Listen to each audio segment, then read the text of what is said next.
Hey guys, what is up? It is the Fast Break Report here, bringing you guys my 1,000 subscriber special.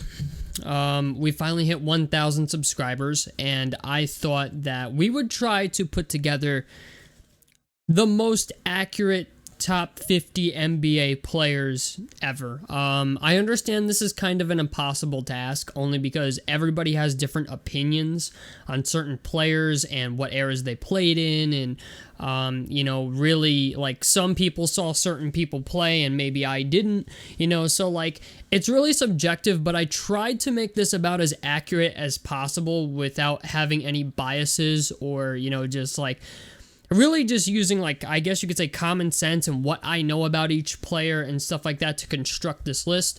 It's not going to be perfect. I'm just telling you right now, it's not perfect. My only goal with this was to try to make the most accurate top 50 players of all time list, because every list I've seen online from, like, The Athletic and even the NBA and stuff like that, like, the NBA puts out these lists, like, here's our top 75 players ever, but they don't even put them in fucking order. And then once they do, it's like, okay, this player should be ranked higher, or this player got left off entirely when they shouldn't have been. So, I wanted to go ahead and give my crack at it at the top 50.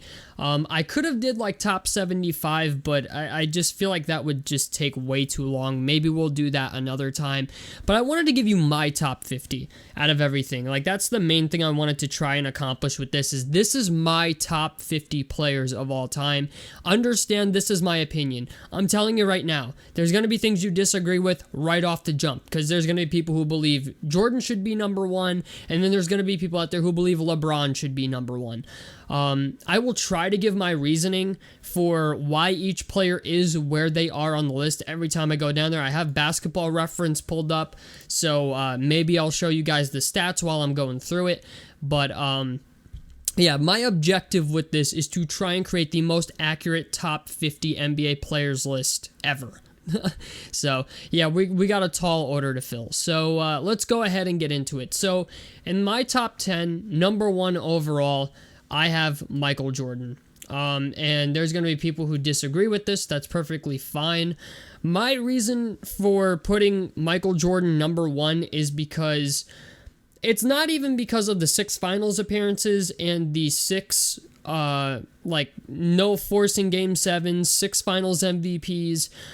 It's just the idea that Michael Jordan should have and could have had so much more.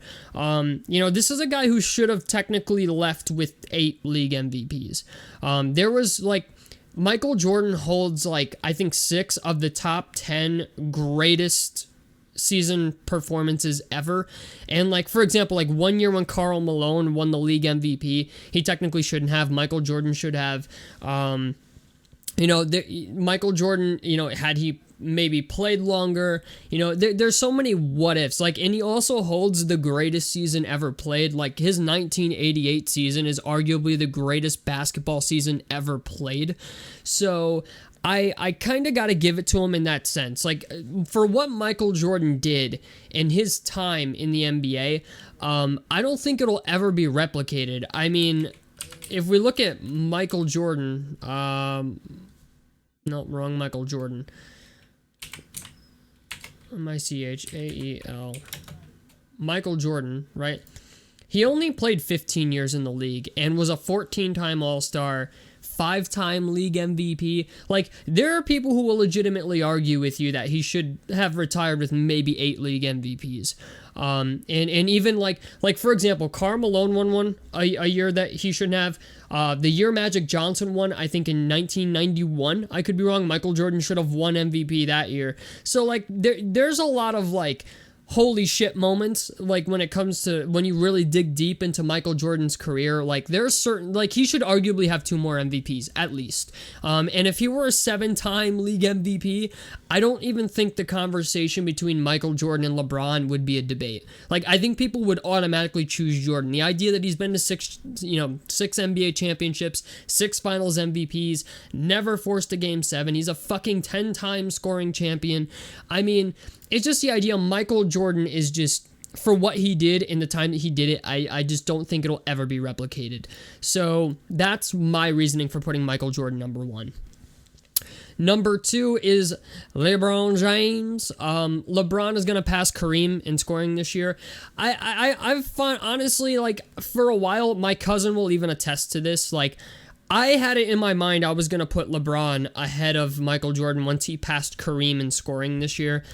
And I don't know why, but when I started, like, getting the idea for this video, I started digging into, like, Michael Jordan's numbers pretty heavily and for, like, the years that he was in.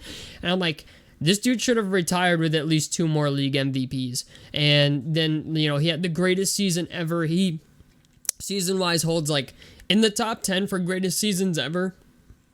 Michael Jordan holds, like, 6 of them. So I was like, yeah, you know what? I can't take him out of first. As much as I kind of want to, because of just LeBron and how great he's been recently, I still can't bring myself to do it. So I'm not doing it. Next is number 3 here. We have none other than Kareem Abdul-Jabbar. Man, Kareem has been a monster for, like, his entire life. I mean, the dude never lost a game in high school. I don't think he ever lost a game in college. I think he finally lost a game once he hit the NBA. Kareem was just that good. So, Kareem at number 3, I don't think it goes really, like... Do we really got to pull up his resume? I mean, 19-time All-Star, 2-time Finals MVP, 6-time League MVP, 6-time NBA champion, 11-time All-Defensive Team. I mean, like, the man's a walking bucket. 15-time All-NBA, 4-time block champion, 2-time scoring champ. Like, Kareem was the full package, okay? I don't think that goes without saying, you know. He's a monster. Next is Bill Russell, the winningest player in NBA history. You know, rumors have it that when blocks, if blocks were recorded when Bill Russell played, he would be the all-time leader in blocks, and I kind of believe it. The dude was a monster. So we got Bill Russell here at 4th. At 5th, we got Wilt the Stilt Chamberlain, Mr. NBA 2K numbers himself. Wilt was just Wilt, you know what I'm saying? What he did in a season will never be replicated ever again. I mean, like 60 points and 20 rebounds a game, that's never going to happen again, all right? So Mr. 2K numbers, even though he only won like 1 NBA championship, and he gets bumped down a lot of people's lists for that, even mine, but I just think the numbers he put up are just too insane to ignore. Like I said, this list is going to be subjective. This is just who I think the top 50 players are to ever play the game. You know, yours is gonna be different. It could be different. That's fine. I know we're going to run into some issues with certain players, and that's fine. But for me, like, Wilt might be the first one, but Wilt to me is number 5. After Wilt, we have none other than Kobe Bryant. Now, I struggled to put Magic here. It was between Kobe and Magic, and honestly, if people put Magic here instead of Kobe, I completely understand why. But Kobe's career was absolutely ridiculous. You know, he should have had more league MVPs. I think Kobe won, five NBA championships? Yeah, 18-time All-Star, 2-time scoring champion. Steve Nash won an MVP award that Kobe should have won. But, you know, he does have a league MVP under his belt. He should have technically 2.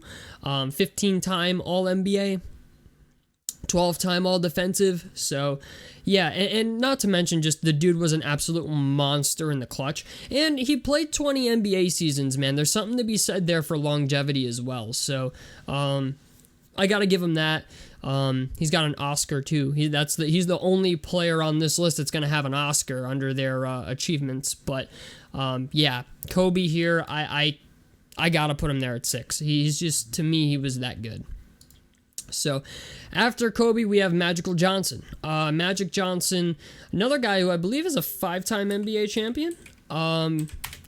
You know, 5-time NBA champ, 3-time league MVP, 4-time assist champion, 2-time steal champion, 12-time All-Star, All-Star game MVP twice, 3 times finals MVP. Granted, he did play with James Worthy and Kareem Abdul-Jabbar of all people, but Magic was 6'9" and could literally play any position on the floor. You know, like I said, I don't get mad at people who mix these two back and forth. To me, it's impossible to do. I just put Kobe there first because I feel like Kobe was just the better shot maker than Magic. Kobe, I get it, he had Shaq, but Magic had Kareem, so, you know, take it for what you want. They have to me, their resumes are pretty, like, they're similar. They're close. The only reason I would really put Magic ahead of Kobe is because Magic has more league MVPs than Kobe, and one of those MVPs, as I stated, should have been Jordan's. So, do with that what you will, but for me, they're very close. After that, we have none other than, where is he? I know he's here someplace. Mr. Tim Duncan himself. Mr. Fundamental Tim Duncan's bank shot. Timmy needs no introduction. Greatest power forward of all time. 2-time league MVP, 5-time NBA champ, 15-time All-Star, 15-time All-NBA, 15-time All-Defensive team, All-Star Game MVP, Rookie of the Year. The man was a unit, all right, and played 19 years in the league, averaging 19 and 10, shooting 50% from the field. I mean, his prime years were pretty fucking ridiculous, okay? Tim Duncan's prime years were off the scale. So, and what's crazy about Tim Duncan, man, is even when he was 36, he was averaging 17 and 10 a game on 81% from the free throw line. I mean, this is a dude who was legitimately a solid player up until he was 36 years old, which you can't say about a lot of NBA players. Like, once they get over that 35 mark, they're not usually that good. But, he made it to 37, and then it just fell off a cliff after that. You'd be shocked how many NBA players don't make it to like 36 years old and continue to play at the level they are, which is kind of why what LeBron is doing right now is so impressive. But yeah, Tim Duncan's got to be in the top 10 for me. This one's going to be controversial. I'm just going to call it right now. Stephen Curry at number 9. Stephen Curry gets my nod for the top 10 for a couple reasons. One, he's an 8-time All-Star, 2-time scoring champion, 2-time league MVP, was the first ever unanimous league MVP. He has a finals MVP now. He's finally won a ring without Kevin Durant. He's the first ever Western Conference Finals League MVP, All-Star Game MVP. He managed to achieve a couple years ago. But the thing about Stephen Curry, which makes me put him in the top 10, is he was able to revolutionize basketball. And what I mean by that is Stephen Curry was the guy who made teams think outside the box. Like, he was the one that made teams think that, like, and realize that, hey, that we need to be able, everybody on our team needs to be able to shoot threes, and he really changed the game from a point where, you can't just guard people at the three-point line anymore. He was the guy that's like, as soon as he passes half court, you got to be up on him. And to me, that's worth more than really any of his accolades really could show. 4-time NBA champ is amazing. 2-time league MVP, 2-time scoring champ. He was a steals champion. I mean, He's easily the greatest shooter of all time. There are people who will debate that with Larry Bird, and it understandably so. Larry Bird was fucking ridiculous, to say the least. But I think what Stephen Curry did, the idea that his team was so good that Kevin Durant wanted to join him, to me, I think all of that is just leaps and bounds deserves to be in the top 10. So Stephen Curry, for me, is my point guard at number 9. And then at number 10, we got the dude that I just mentioned, which is Larry Bird. Larry, the legend. Larry is a weird case, man. Larry is one of those guys that people don't like to give respect to, but the people that actually got to watch tape of him play, there's people who will legitimately take him over LeBron to this day. Even though you would get called fucking crazy, there are people that would still take him over LeBron, like old heads, I would say. And honestly, if we pull up his resume, Larry Bird, the only reason he's not higher on most people's lists is because of he entered the league at a late age, and on top of it, had he never just gone through all those injuries, he would be easily in some people's top 5. 3-time league MVP, All-Star Game MVP, 2 times Finals MVP, 3-time NBA champion, 3-time All-Defensive, 12-time All-Star, 10-time All-NBA. I mean, the dude only played 13 years. And, he had one season where he only played 6 games. Towards the end of his career, he started falling apart. 92, he had the back problems and stuff. But this dude was a member of the 50-40-90 club. And when he played, man, he was playing chess while everybody else was playing fucking checkers. Okay? I don't know what more you can say about Larry Bird, but like, in the idea that as soon as he entered the NBA, he basically turned the Celtics around. I mean, as a rookie, he averaged 21 a game, shot 83% from the free throw line, 40% from three, and 47% from the line. Like, we're talking, these are 50, 40, 80 numbers back in the 80s. You know what I'm saying? And this is like before he was doing 50, 40, 90 before it was cool to fucking do it. You know what I'm saying? So I gotta give him his flowers, man. As much as people want to bump Larry Bird off this list, I can't, like, for me, he's still in the top 10, but he's 10 in the top 10. You know what I'm saying? So there's people who are not gonna like that, and that's fine. But for me, that's my top 10. So now we get into the 11 through 20 range, essentially. So at number 11, I have the Big Diesel, Shaq, Superman himself, Shaquille O'Neal.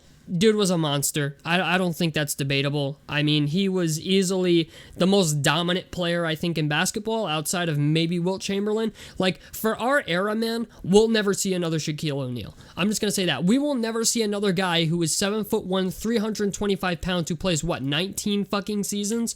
I mean, that's why he's there. That's why he's at 11. 19 years played. 2-time scoring champ. Rookie of the year. 3-time All-Star Game MVP. A league MVP. 3 times Finals MVP. 4-time NBA champ. I mean, this dude won with Kobe. He won with Dwayne Wade.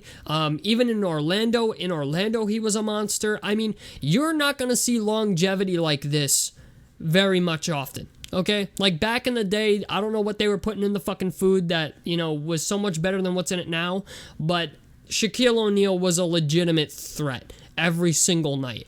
And to me, I just don't think we're ever going to get another one of those, especially with how we see big men faring in today's game, where it seems like they don't play very long. But, 14-time All-NBA, 15-time All-Star, 3-time All-Defensive, I gotta put him in there, you know what I'm saying?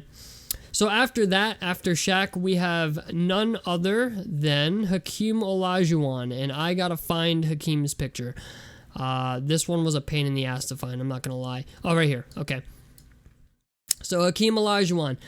Hakeem doesn't get the love he deserves. He's 12th for me all time, and with good reason. Now, I will say this, he did win his 2 rings when Jordan wasn't playing, if I'm correct, when Jordan retired, but still, 93, 94 league MVP, 2-time finals MVP, 2-time NBA champ, 2-time rebounding champ, 3-time block champ, 12-time All-Star, 12-time All-NBA. Dude was a unit, okay? And another guy played 18 years. Longevity like this is not seen. Longevity like this does not exist anymore, okay? So, yeah, I gotta put him in the top 15. Hakeem's a guy that, like, when people come up with their all-time starting fives, you will find a few people who will say Hakeem Olajuwon. And yeah, Shaq has more accomplishments than Hakeem, but I could understand why people might do something like this. Put Hakeem ahead of Shaq. I completely understand it, but for me, Shaq's dominance will never be seen again, and Hakeem, in his own right, will have dominance that's never seen again. So I could understand why people would swap that, you know what I'm saying? So that's Hakeem there at 12. At 13, I have none other, where is he, than Julius Erving. Julius Erving is a guy who I feel like most of modern day NBA fans don't appreciate. Like, there's people out there who appreciate Dr. J who are like my age, maybe like 28 and like almost 30, but Julius Erving's the guy who really kind of saved basketball. The NBA was on a downward trend, and then once the ABA and NBA merged, Julius Erving came onto the scene and made the NBA what it is today. He was a 4-time league MVP, technically a 3-time NBA champion, because he won the 1983 NBA championship and then 2 times in the ABA, 16-time All-Star.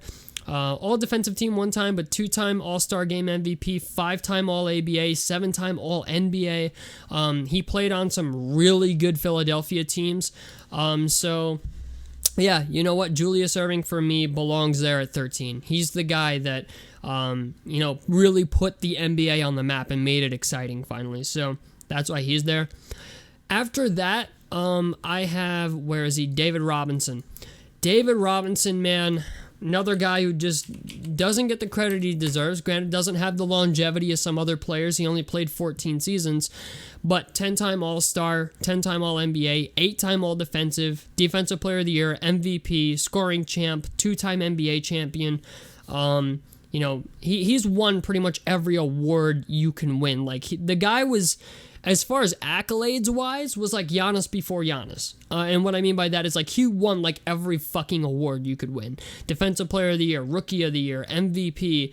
Giannis, I don't think won Rookie of the Year, but block champion, scoring champion, rebound champion. He won twice. It's just, David Robinson was like one of the few dudes in NBA history to actually score 70, and some of his stats are just off the wall. Like, some of his box score numbers that he put up, I think he's one of the few guys in NBA history with a quadruple double.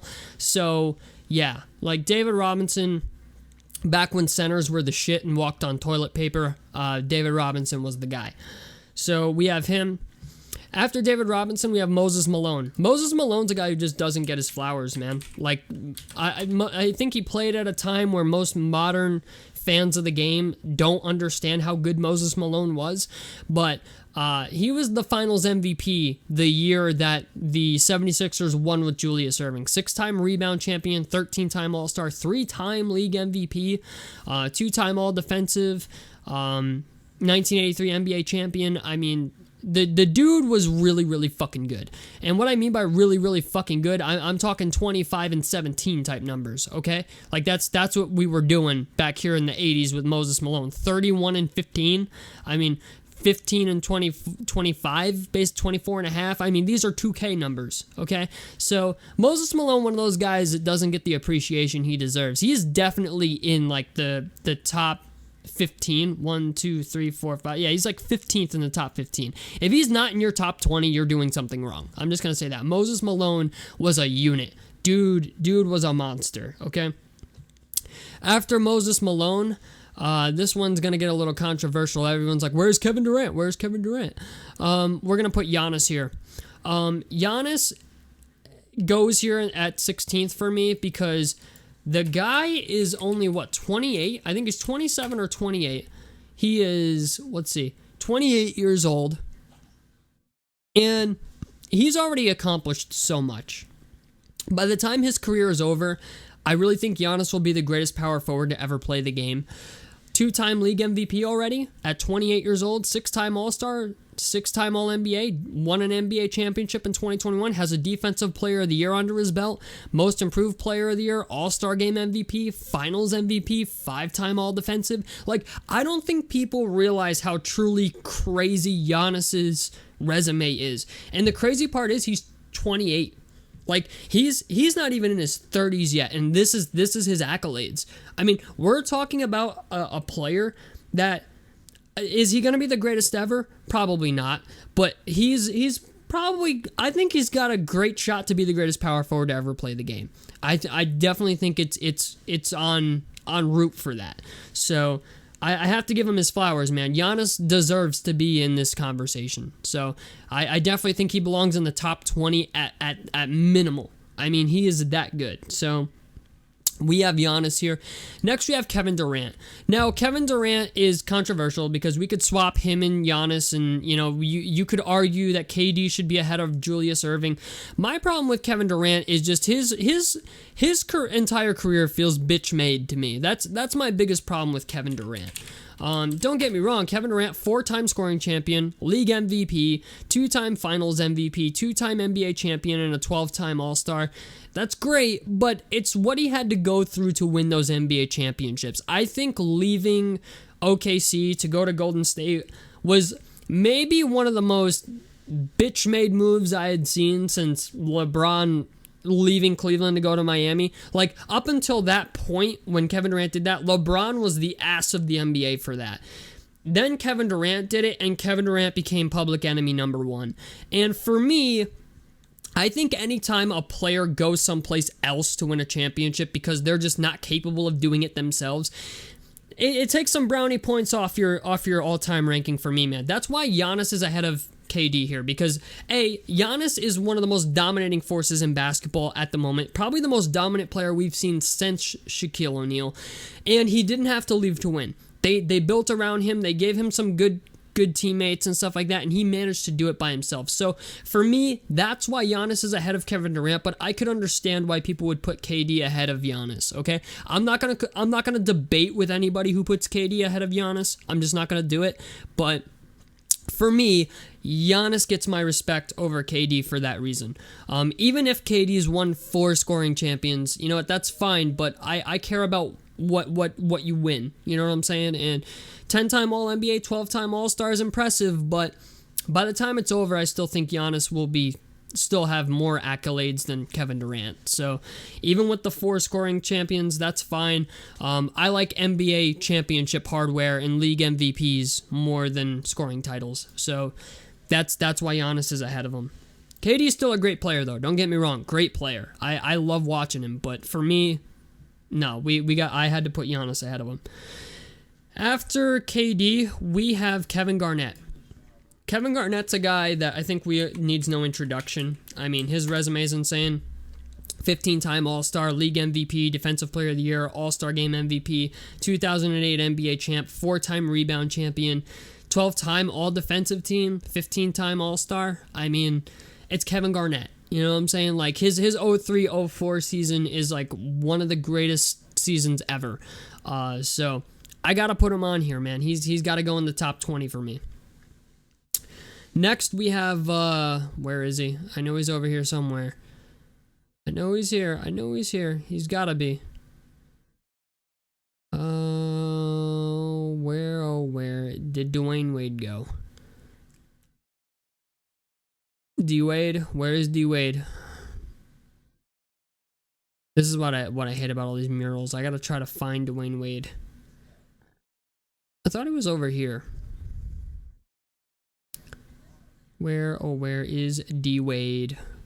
This is taking way too... Oh, right here. Okay. So yeah, Dwayne Wade after Kevin Garnett. Mostly because Dwayne Wade's a 3-time NBA champion, did some crazy shit by himself. I will say that.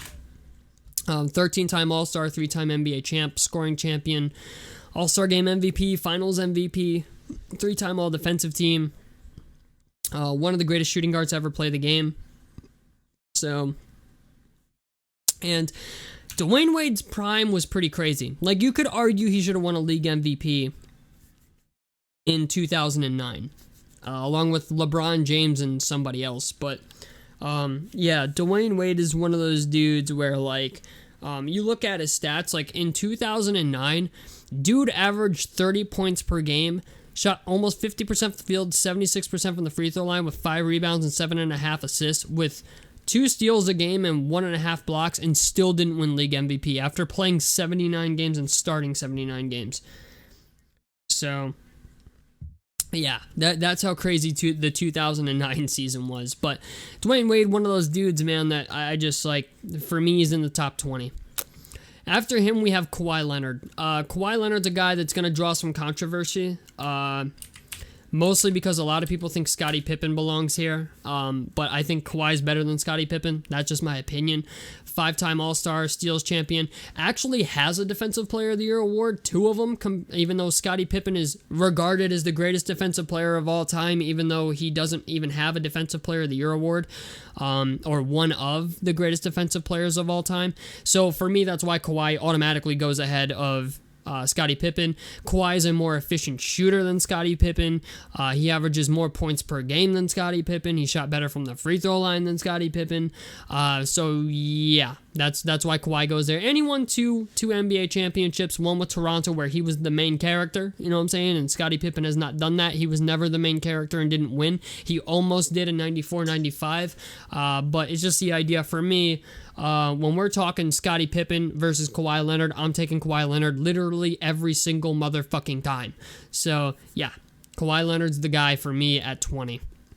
So, that's our top 20. We're getting into 21 here, and at 21, this is a guy who I feel like people are maybe not going to understand, but I'm putting him there anyway, Elgin Baylor.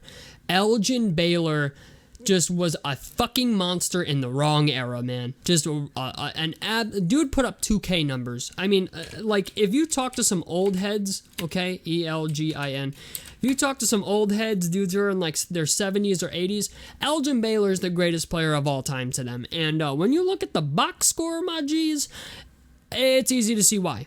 I mean, we're talking 20 and 35 in 1960 to 61.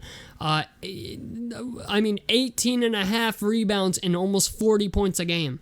I mean, the dude was legit putting up 2K numbers while shooting almost 45% from the field some years and 80% from the free throw line.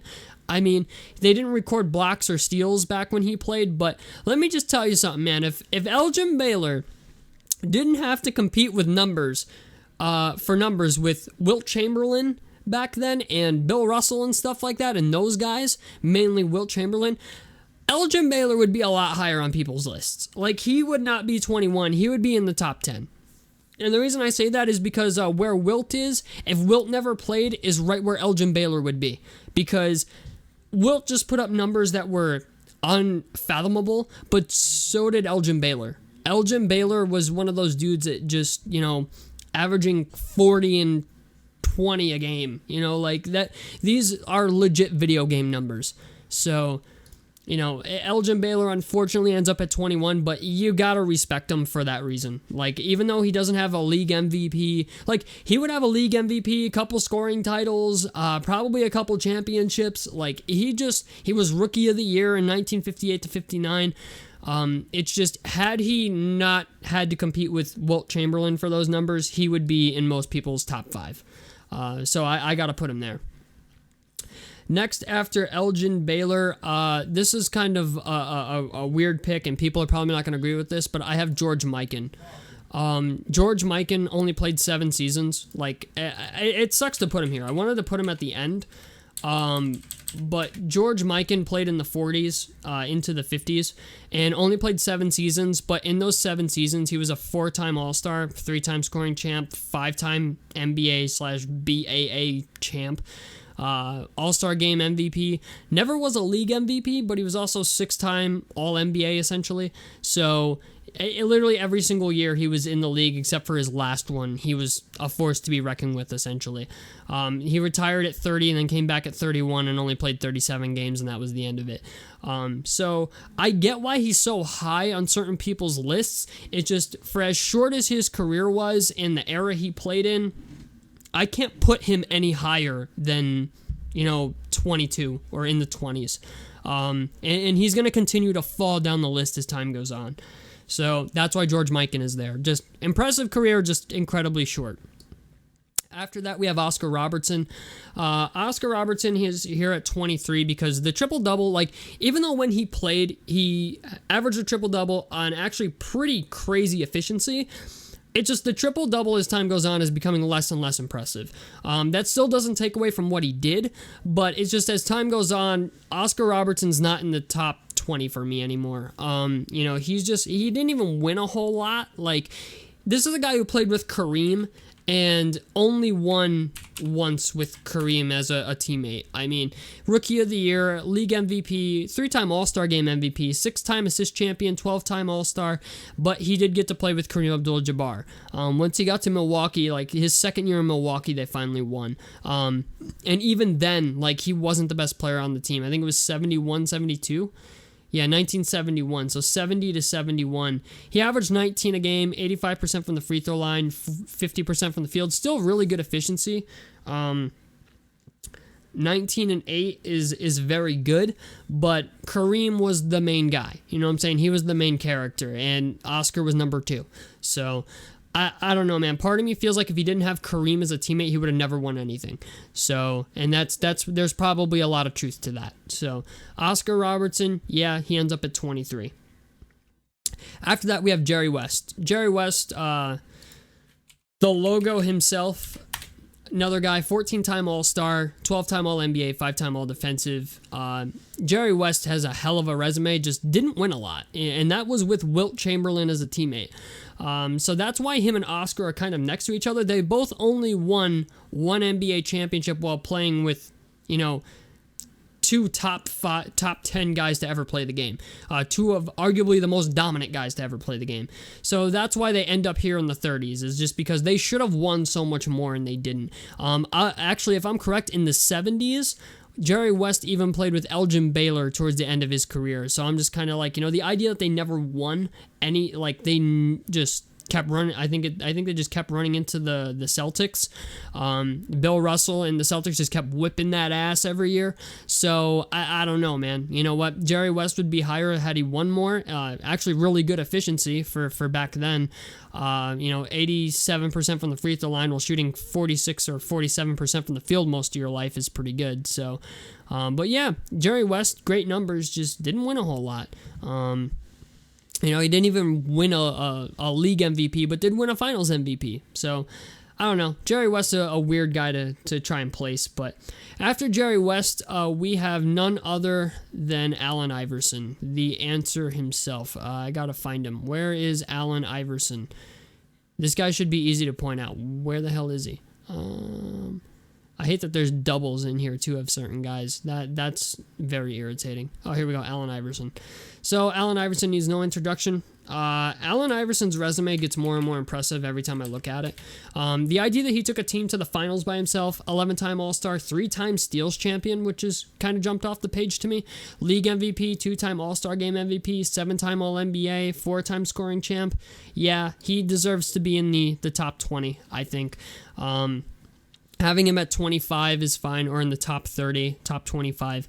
I'm fine with that. I think that's kind of right where he belongs. After that, we got Scottie Pippen. Scottie Pippen's a guy that I could understand why people would want him higher on the list. Trust me, I do. When he played with Jordan, people were arguing that he's like the second best player in basketball. But I'm not impressed with Scottie Pippen's resume. I'm just not. 7-time All-Star. His career average is 16 points a game. The most he ever averaged in a season was 22 points per game. And that was, of course, the year that, or no, was it? No, it was the year before Jordan retired. But Scottie Pippen was still a good player, good enough to backpack a team. It's just he is regarded as like one of the best defensive players of all time. Doesn't have a Defensive Player of the Year award, which is shocking to me. And on top of it, like, once he left Chicago, he was never the same player. After he left Chicago, like, what was it, the 94-95 season? He went from averaging like 19 and 20 points per game with the Chicago Bulls. Then he went to Houston, and after that, he just fell off a cliff. He played for Houston for one season, and then played 82 games for the Trailblazers and averaged like 12 and 6 a game with five assists. 1.4 steals is still very good, but he was no longer the player he once was at, like, 34, 33. So, like, he was clearly out of his prime at this point, and he just, I don't know, still a decent defensive player, but really, to me, fell off a cliff in a way. Like, I expected him to at least continue. Like, as soon as he left Chicago and went to Houston, it was like he just wasn't, the same player before. I don't know if he had a crazy injury here in 98 to 99, but I don't know what happened. Like, he just kind of went, it's a pretty big dip going from 19 points a game down to 14, then just gradually declining each year, it seems. So, yeah, Scottie Pippen to me, great player, but I kind of question how much he would have won without Michael Jordan as a teammate, and you could question how much Michael Jordan would have won without Scottie Pippen as a teammate, even though Jordan had an insane year, like the year before Scottie Pippen really became good.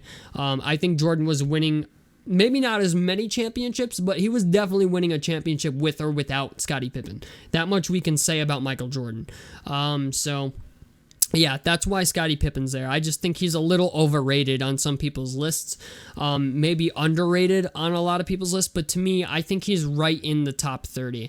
I don't like him enough to put him in the top 20, especially with guys like Kawhi Leonard and Kevin Garnett and stuff like that. I get that he won a lot. He won 6 NBA championships, but, when you play with Michael Jordan, I kind of have to knock off some brownie points. You know what I'm saying? Even if Scottie Pippen defended the best player on the other team, because that's the argument people always make. Why doesn't he have a Defensive Player of the Year award then? Like Michael Jordan has one. It's just, I don't know. 10-time All Defensive. How many times did Jordan win All Defensive team? He was All Defensive 9 times. All right, so yeah, maybe Scottie maybe was the better defender if we're going by all defensive teams, but I don't know. To me, it's very hard to call, So that's why Scottie's there.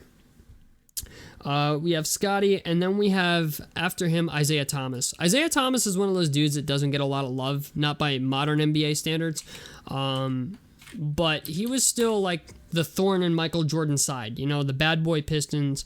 Never won a league MVP, but has a finals MVP, 2-time All-Star Game MVP, assist champ, 2-time NBA champ, 12-time All-Star. Zeke is one of the greatest point guards of all time, I think. You know, decent player. You know, not anything super exciting, but for his time, he was the guy. So I got to put Isaiah Thomas there. After that is a guy that I'm not super impressed with, and people like to value scoring a lot. I don't. I like to value winning, and you know, how much do you impact your team actually winning and winning finals and stuff like that. And that is Karl Malone. Karl Malone's resume is impressive, but it's not impressive to me.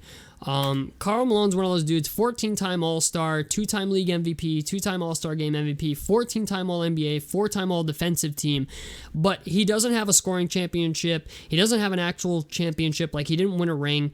Yeah, he's probably got Michael Jordan to thank for some of those scoring titles that he doesn't have, but Karl Malone just, he doesn't have enough hardware for me. You know what I'm saying? Like, he was a great player, don't get me wrong, 14-time All-Star, 14-time All-NBA, but wasn't, 4-time All-Defensive is great, but he wasn't like a super crazy defender.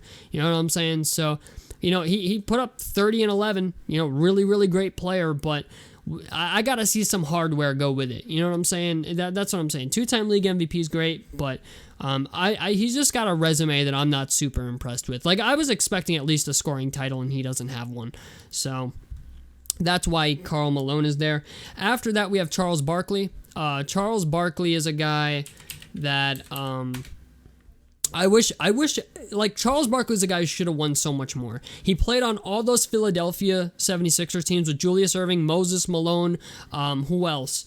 Bobby Jones. Like, those, when he entered the league, he played on a Philadelphia team that was absolutely stacked and put up great numbers, but never fucking won. I don't know how, but like, he has a league MVP, All-Star Game MVP, 11-time All-Star, 11-time All-NBA. He's a rebound champion.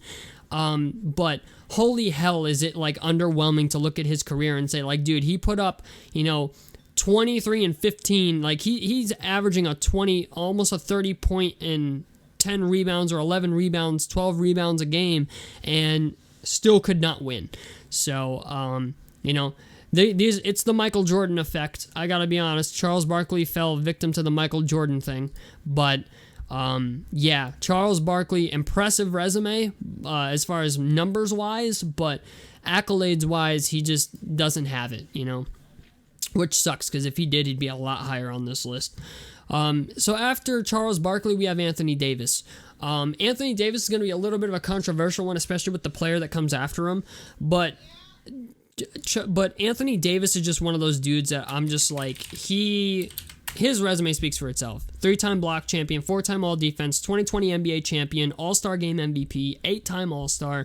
Like, if he didn't have the championship, like, I'd probably still put him ahead of the guy I have after him, but he's just, Anthony Davis is the complete package. Like, I don't know what else to say about him. Like, he can block shots, he can shoot the three to some extent. You know, his days when he played for New Orleans, he was a walking box score. So, you know, and not only that, but like, he shot decently from the free throw line, about 50% from the field every year, 28 and 11. Like, I gotta put him here. Sorry, I just do. So yeah. At 30th, we have Anthony Davis. At 31st, this is going to ruffle some feathers, I feel, but I don't really care. At 31st, we have Dirk Nowitzki, and I got to find crazy hair dude. Here he is. Dirk Nowitzki is 31st only because I feel like his career is kind of overrated, like by some people. Not by a lot, but I get that he beat LeBron James in his prime, and that's why people think he's like one of the greatest power forwards of all time. And not that he's not, but when I look at Dirk Nowitzki compared to guys like Karl Malone, Charles Barkley, and Anthony Davis, like, are you taking Dirk Nowitzki over any of those guys? Like, I get it. He's a 14-time All-Star, 12-time All-NBA. He's an NBA champion, a league MVP, and a finals MVP. But he's never been, like, never won a scoring title. He's been in the 50, 40, 90 club, I think, once or twice. But when you talk to people about like who they would build your team around, like who's the power forward you would have on your team, you get more nods for Anthony Davis than you will for Dirk Nowitzki. And for me, that has to account for something. You know, I've never seen anybody tell me like who's your all-time starting five. More people put Anthony Davis in there at their power forward position than they would put Dirk. More people put Giannis in there already than they would put Dirk. So Dirk's one of those guys that like I respect his career, but I think people juice his career a little bit over the LeBron James 2011 finals win. Not that wasn't a great finals win, but he only has one. You know what I'm saying? Like, it's one of those things. It's very weird. I'm not trying to disrespect his legacy, but I feel like he's one of those dudes that kind of gets overrated a little bit. But so yeah, that's why Dirk is there at 31. At 32, we have Chris Paul, one of the greatest point guards of all time, just hasn't won anything. And actually, Chris Paul's resume was a little shocking to me. I didn't know this. The dude's a 5-time assist champion and a 6-time steals champion. Rookie of the Year, All-Star Game MVP, 9-time All-Defensive. I'm actually a little shocked he doesn't have like a Defensive Player of the Year award. Like if there was any guard that probably could have won it, it was Chris Paul. But you never know. But to me, Chris Paul is right where he belongs. Great player, just didn't win anything. If Chris Paul had won a ring, I would put him not only ahead of Dirk Nowitzki, but probably ahead of Anthony Davis as well. Like Chris Paul, if he gets a ring, will end up like next to Isaiah Thomas. Like he would easily move up a couple spots for me, ahead of the guys who haven't won anything. So yeah, that's for me. Anthony Davis is even a guy. Like Anthony Davis just doesn't have a league MVP. Which is why he's behind Karl Malone and Charles Barkley. But yeah, Chris Paul could go up here if he wins a ring or whatever. I would even argue, yeah, probably ahead of both of them. But, only time will tell. So Chris Paul's there at 32. At 33, we have none other than the beard, James Harden. James Harden is not a guy I'm super fond of, but I still got to respect what he did. 3-time scoring champ, league MVP, 6th man of the year, assist champion, 10-time All-Star. I don't like the idea that he found like a loophole in the rule book in order to be like one of the greatest, probably the greatest scorer ever for three seasons here in the from 2017 to 2020. But I gotta respect it. You know what I'm saying? It's a part of NBA history. We have to acknowledge it. He's got a league MVP under his belt. We got to show it some love. The reason he's behind Chris Paul is because Chris Paul, I think, even though Chris Paul has never won a ring, Chris Paul has way more hardware than I think James Harden does at the moment. Like, Chris Paul doesn't have a league MVP, but he's been an assist champion and a steal champion, and he's a better all-around, I think a better, maybe, not an all-around player than James Harden, but I think he's a better facilitator than James Harden. He's a better defensive player than James Harden. He's a better passer than James Harden. Like that's the main reason he's there. You like I said, these you can switch, if you really wanted to. I'm not mad at anybody who does. This is where the list starts to get subjective, in case you haven't noticed. Like you're really pulling hairs here towards the end to like put people in order. So yeah, that's why James Harden is there. After that, we have Steve Nash. Steve Nash is here at 44. Steve Nash's resume is pretty crazy. 2-time league MVP. One of them should have been Kobe's. I will say that. But one thing I didn't know is Steve Nash is a 5-time assist champion. So 8-time All-Star, 7-time All-NBA. One of those MVPs came from taking like literally the worst team in basketball and making them the best. When Phoenix acquired Steve Nash, the Phoenix Suns were like the worst basketball team in the NBA, and they actually finished with the number 1 record one year. So that's why he's there. After that, we'll throw in John Stockton. Listen, Steve Nash has... a lot of people would say John Stockton should go ahead of Steve Nash, but Steve Nash actually is a part of the 50, 40, 90 club like multiple fucking times. Should have been maybe, like, you could argue he should be there like maybe 6 times because of how good his stats are, and like they're just off slightly from being in the 50, 40, 90 club 6 times. But John Stockton 9-time assist champion, but also his numbers are kind of inflated. Like even if you ask people in Utah and stuff like that, they'll tell you that his numbers were kind of juiced a little bit. Like the guy tracking the stats was doing some Jaren Jackson Jr. shit for John Stockton. So, John Stockton, 10-time All-Star, 9-time assist champion, 2-time steal champion, 11-time All-NBA, 5-time All-Defensive, All-Star Game MVP in 92-93. Great point guard, one of the best point guards of all time, but the inflated stats and stuff like that kind of make me a little weary on him. So I put him down there. After that, George Gervin, the inventor of the finger roll, 4-time scoring champion. I think he was also one of the best ABA players of all time. Dude was like 84% from the free throw line for his career. 12-time All-Star, 7-time All-NBA, 2-time All-ABA. Great player. All-Star Game MVP. So I got to put him here. He's towards the back end of shit, but George Gervin goes here. After that, we have Dwight Howard, a guy who didn't even make the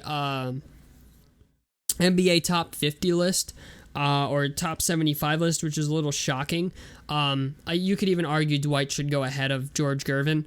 But Dwight is one of those guys, man, that like I'm shocked he wasn't on the 75 list. Like 3-time Defensive Player of the Year, 2-time block champion, 5-time rebound champion, 8-time All-Star, and he won a ring with LeBron in 2020. Like, what more does the guy got to do? He belongs on this list. I'm sorry, he does. 15 and 11. I don't care about, the 15 and 11.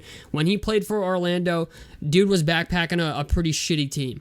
So, yeah, I think Dwight is one of those dudes that absolutely deserves to be on this list, and you could argue he belongs ahead of George Gervin. I could see that, but George Gervin's numbers were just fucking ridiculous, so that's why he's ahead of Dwight. But Dwight's definitely a guy who deserves some respect. After him, Dennis Rodman needs no introduction. 2-time Defensive Player of the Year, one of the best defensive players of all time, if not the best defensive player of all time. 8-time All-Defensive, 2-time Defensive Player of the Year, 7-time rebound champion. He's got to go on this list. Dennis Rodman just has to be there. Even though he didn't score a lot, he was one of the best glue guys of all time, if not the best glue guy of all time. After him, we have Bob McAdoo, who Bob McAdoo's a guy who doesn't get a lot of attention because he played in the 70s, but 3-time scoring champ, 5-time All-Star, League MVP in 74-75. 1972-73 Rookie of the Year, and another guy who's putting up 2K numbers, 30 points and 12 a game, 34 and 14 a game, 15 and 30. In his early years when he played for Buffalo, Bob McAdoo was the guy. So, a guy who definitely deserves to be on the list, I think. After that, we have Bob Pettit, the first ever league MVP, 2-time league MVP. This is where we get into the guys that are older who played in the segregation era, essentially. They played segregation ball, but we still got to give them their flowers. 11-time All-Star, 11-time All-NBA, 4-time All-Star Game MVP, 2-time League MVP, 2-time scoring champ, 1958 NBA champion. So, yeah, Bob Pettit goes on the list, averaging 26 a game. His field goal percentage was pretty fucking horrendous in the beginning of his career, so it got better as time went on, obviously, so that's why he gets the nod here. But he ends up so low on the list just because of the era he played in, essentially. So we have him. Bob Cousy is now the guy at 41. Where's his picture? I know it's here. Bob Cousy. Bob Cousy, honestly, a guy who barely kind of makes the list. He's only here because he played with Bill Russell, essentially.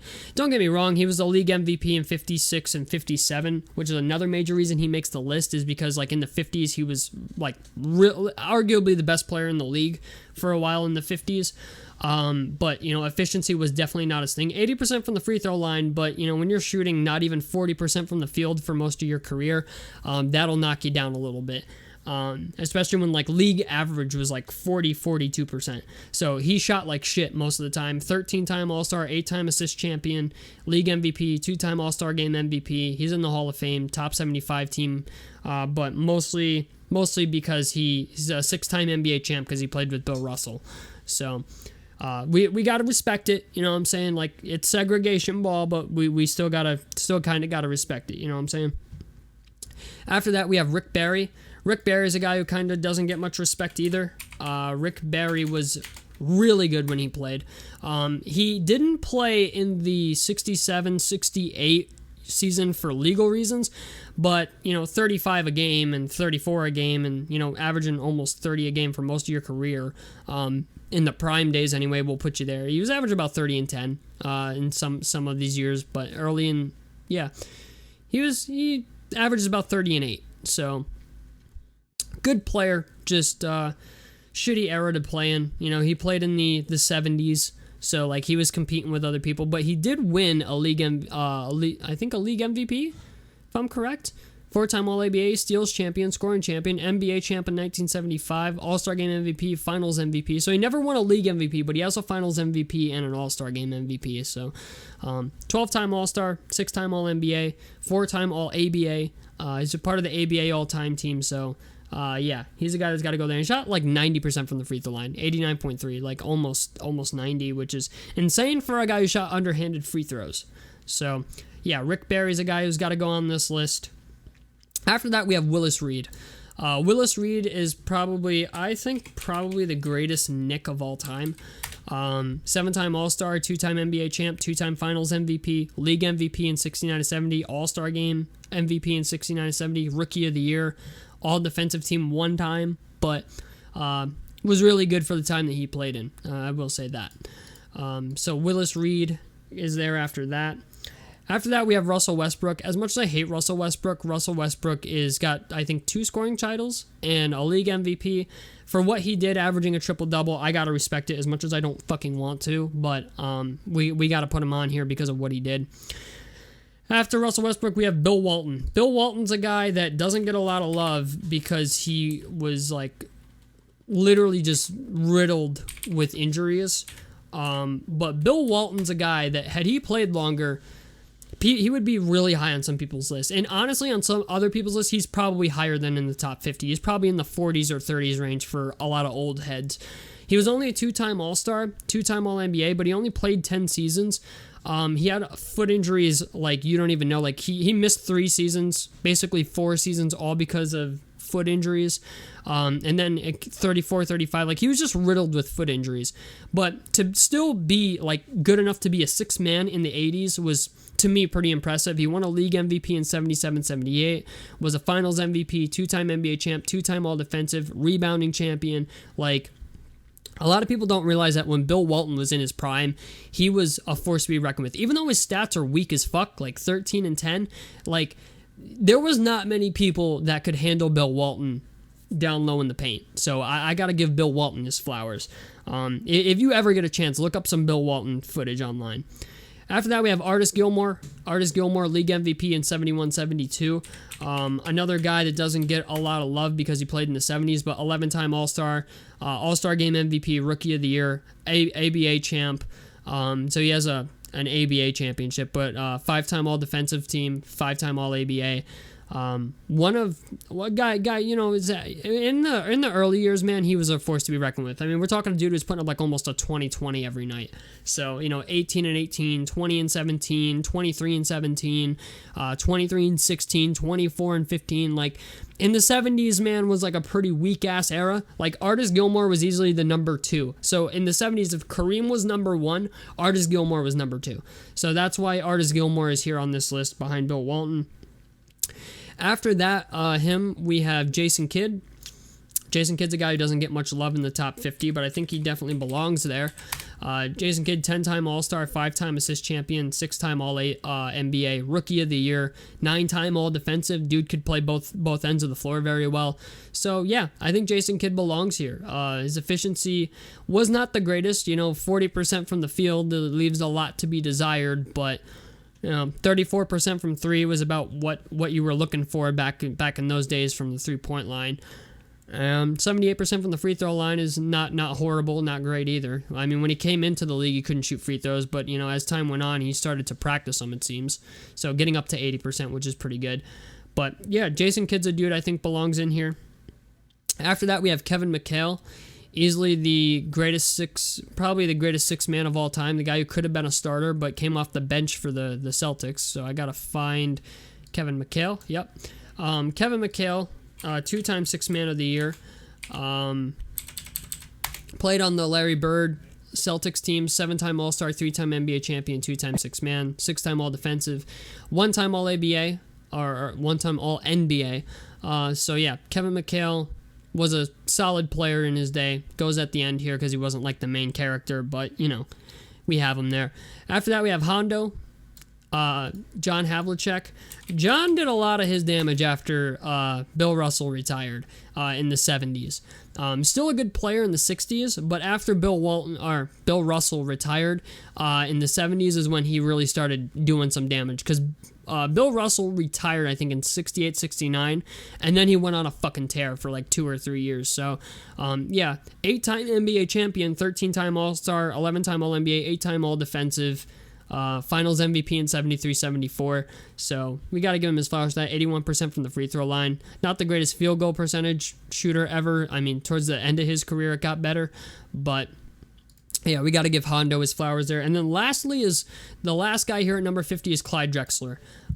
Clyde Drexler is a guy who's, unfortunately, his resume is not super impressive to me. He won an NBA championship in 1995 with Hakeem Olajuwon, so he wasn't even like really the main guy on that team. 10-time All-Star, 5-time All-ABA or NBA. Shot 47% from the field for his career, 31% from 3. Averaged 20 points a game. The Glide was still a good player. You know, he was solid, but no league MVPs, no all-defensive teams, no scoring titles, none of that. So he's the last guy on the list. You could argue, like, there's some guys on this list I struggled with in the top 50, only because, like, I kind of wanted to put Patrick Ewing in there, but Patrick Ewing's resume isn't as impressive as people like to make it out to be. Great player, but his resume to me just wasn't super impressive. Nikola Jokic is a guy that I wanted to put here because he's already got 2 league MVPs, but I feel like he's got 4 All-Star appearances already, so like really you could do this, but Jokic is a guy I expect to end up even higher on this list as time goes on. Derrick Rose, I'm sorry, Derrick Rose only having 1 league MVP doesn't justify him being, in the top 50 all time. Don't get me wrong, peak Derrick Rose was good, but 1 league MVP, a Rookie of the Year, and a 3-time All-Star, isn't enough for me to put him in the top 50, especially when he only played 13 seasons.